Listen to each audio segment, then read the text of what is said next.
Hello everybody and welcome. My name is Derek Neal. I'm the executive producer here at Maximum Games, and I'm excited today to be able to bring you this sneak peek into our upcoming action-adventure title, Extinction. What you're about to see is a small slice of one level, and this is a very early pre-alpha build, so please expect some things to change between this and the final version.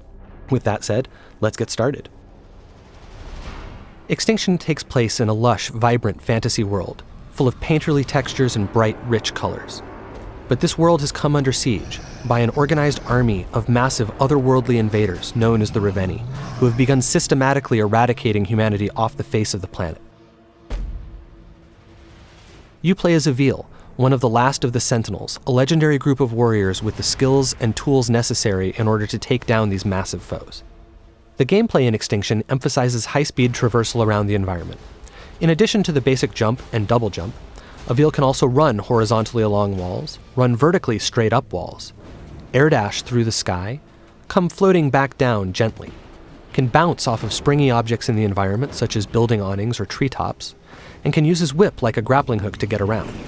When he does this, time slows down, giving him time to plan his next move and make split-second decisions. Of course, Avil's ultimate goal is to save as much of humanity as possible. He needs to protect them from the constant onslaught of the ogres and their minions. He does this by engaging them in real-time, skill-based combat. In addition to his series of regular strikes, he can also execute powerful AoEs, launch enemies into the sky, slam them back down to the ground, cancel his attacks into rune strikes for massive damage, and cancel his attacks into dodges in order to evade his opponent's strikes. Of course, the star of the show is Avil's combat with the ogres. Now, with their minions defeated, it's time for Avil to take on their master, one of the enormous Revenni who has been rampaging through the countryside, obliterating everything in our fully destructible environments. The ogres themselves are fully dismemberable, but they wear armor in order to protect themselves. In order to take this beast down, Avil must first destroy that armor. This is done via a powerful charged-up rune strike. Once the armor is destroyed, Avil can then dismember the limb underneath.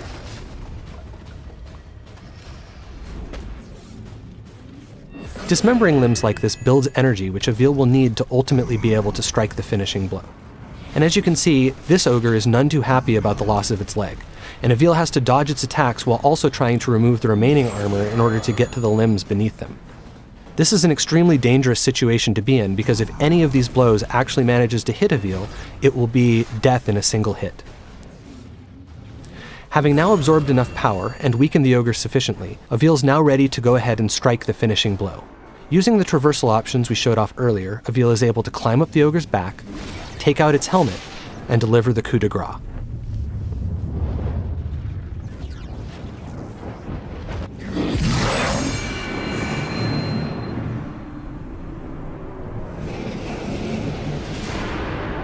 That was a relatively easy fight against a relatively basic opponent, but not all enemies are so simple. Depending on what armor, weapons, and abilities they have, each ogre presents its own unique challenges, and requires different strategies and tactics to take down. Here, we have an example of an ogre decked out in gold armor. This armor does open up some new traversal options for Avil, but as you can see, it's also much harder to remove. Each piece is protected by multiple latches that must be destroyed in order to remove it. 4 of them on each leg piece, and 2 on each arm piece.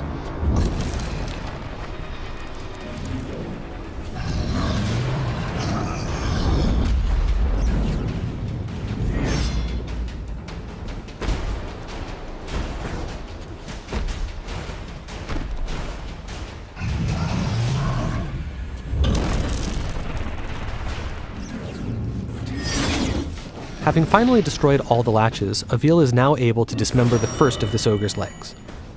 Moving on to the arms, however, is now much more difficult, as they are constantly moving, making it hard to target those tiny latches. Avil must dodge the ogre's attacks and their minions' attacks while doing this.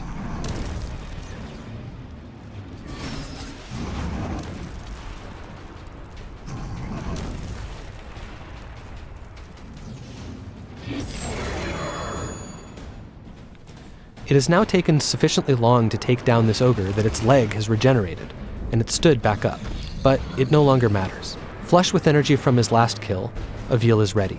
He climbs up the back of the ogre and is presented with one final challenge, staying up there long enough to take out its remaining armor. First, he removes the helmet, and then the collar.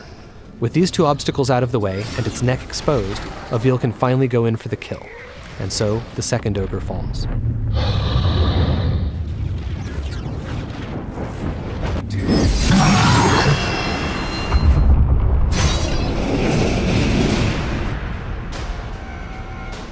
As I said before, this was just a short glimpse into some early pre-alpha gameplay, and there's much more to come. Go to Extinction.com to keep up with all the latest news and reveals, and I'll see you next time.